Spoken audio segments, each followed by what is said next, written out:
Bonjour à toutes et à tous, vous écoutez Cinécast. Salut Thibaut. Salut Guillaume. Aujourd'hui, Aujourd'hui, il va être question de musique, mesdames et messieurs, et pas que n'importe quelle musique. On n'est pas en train de parler d'un biopic bizarre sur un groupe un peu disparu. Non, on est en train de vous parler d'un monsieur Ennio Morricone. Oui, si, c'est ça. Oui, plein d'autres chansons.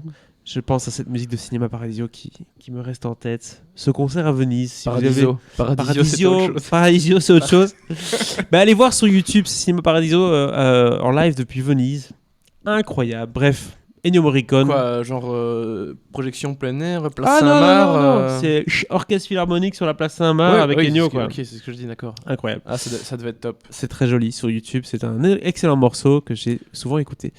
Oui. Mais que tu parles de Cinéma Paradiso, le réalisateur du documentaire. Giuseppe Tornatore, qui a fait le documentaire et qui a fait notamment ce film, non pas Paradisio, Ce film mais culte. Paradiso, un film culte. Repose en paix, Jacques Perrin. Que tous les fans de cinéma doivent voir absolument, parce que ça parle de ça, ça parle de plein de choses, de transmission, bref. J'ai vu Cinéma Paradiso justement un peu avant Venise l'année dernière, parce que je l'avais jamais vu. Oui, 30 ans, j'avais toujours pas vu Cinéma Paradiso. Et en plus fan de cinéma. Là, je sais.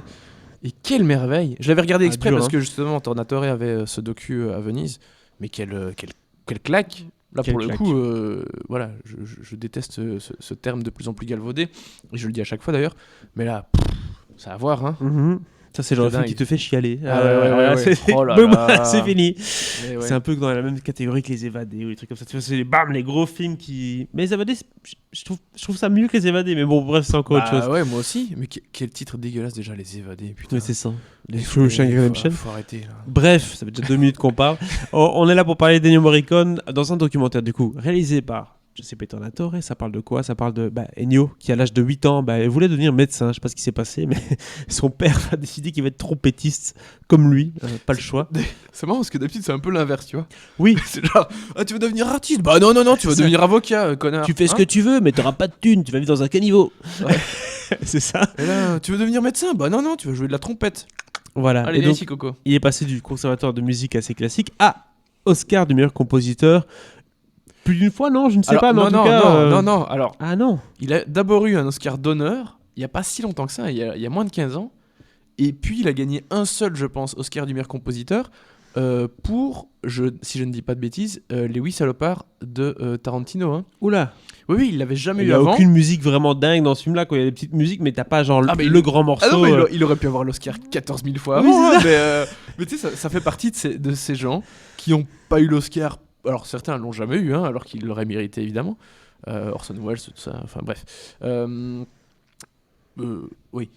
Et mais voilà, Morricone n'a pas eu d'Oscar pour tous les films de Léon, pour Mission, qui est sa plus belle partition, pour Cinéma Paradiso, pour plein de trucs. Non, il a d'abord eu un Oscar d'honneur.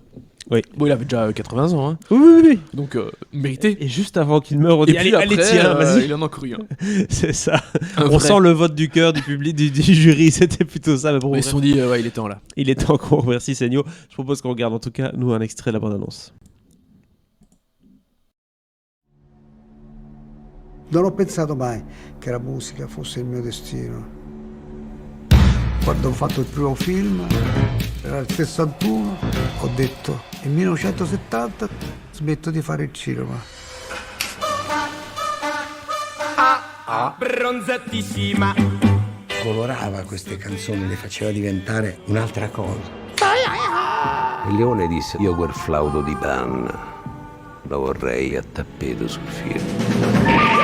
Morricone disse, non si può mettere il flauto di panna su tutto. It was very new at the time, and still today. He opens up the visuals.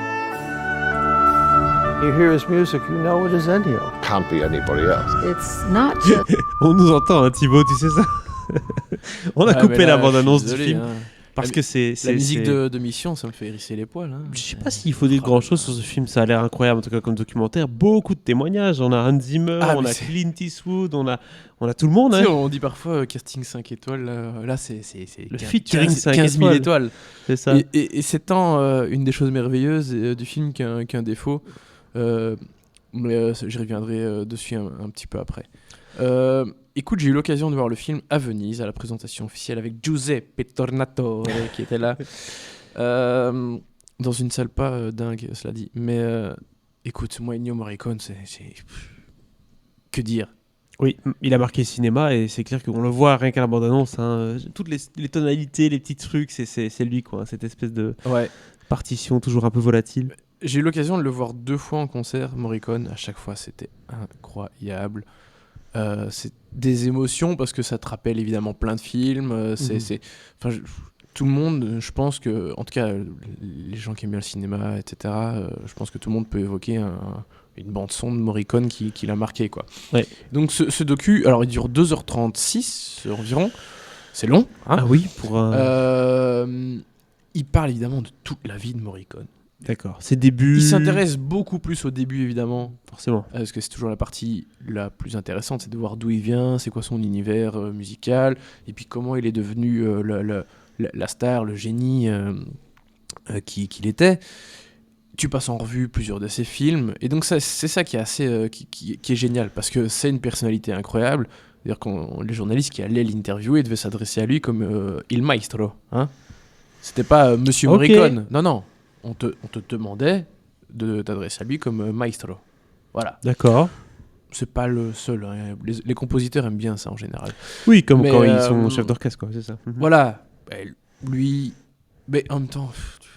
On peut pas lui mais ça me dérange pas de l'appeler le maestro, lui, tu vois ce que je veux l'appeler dire. tout ce qu'il veut. Tu vois.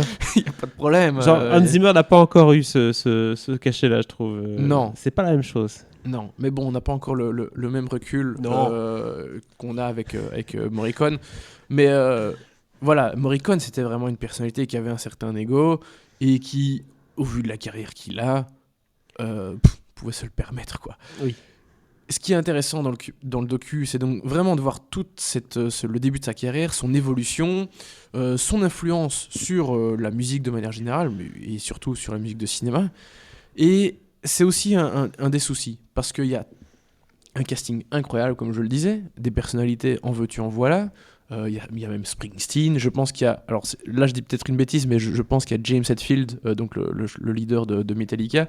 Et s'il n'est pas dedans, en tout cas, il est dans un documentaire que vous pouvez voir notamment sur Netflix, qui s'intéresse au cimetière dans Le Bon, la Brute et le Truand, des gens en Espagne, dans la région de Burgos, qui ont rénové le cimetière. Et donc là, je sais que James Hetfield apparaissait dedans. Mais je pense qu'il est ici dedans aussi, parce que, si vous ne le savez pas, Metallica ouvre ses concerts avec The Ecstasy of Gold, donc qu'on voit dans Le Bon, la Brute et le Truand. Donc, un casting incroyable de personnalités, mais parfois, alors autant ses collaborateurs, les gens avec qui il a travaillé, etc., ils sont très, très, très, très intéressants, parce qu'ils parlent d'anecdotes, etc., mais parfois, d'autres, ils te disent, c'était un génie, quoi. Oui, c'est ça. Ok, bon, cool, ok, mais pourquoi qu'est-ce qui t'a Qu'est-ce qui a vraiment été Tu vois, et autant j'adore Springsteen, je suis un grand fan de Springsteen, ça fait partie des meilleurs concerts de ma vie, mais je trouvais que ces commentaires étaient pas toujours hyper pertinents, quoi, tu vois. Et donc, tu m'étonnes que tu arrives à un docu de 2h30, enfin de 2h40, parce que parfois tu as des interventions qui sont pas mais que tu dois laisser dedans top. Parce que tu peux pas enlever Springsteen du montage, quoi, c'est un peu compliqué. Et du coup c'est dommage parce que je trouve que la fin est un peu rushée. T'arrives à des moments bon c'est intéressant, c'est pas ça, mais du coup il faut que j'arrête de dire du coup, hein, je m'entends parler là, c'est horrible, mais l'or mais donc on prend beaucoup de temps sur une grande partie de sa carrière, le début, le milieu, et puis la fin, vraiment, c'est...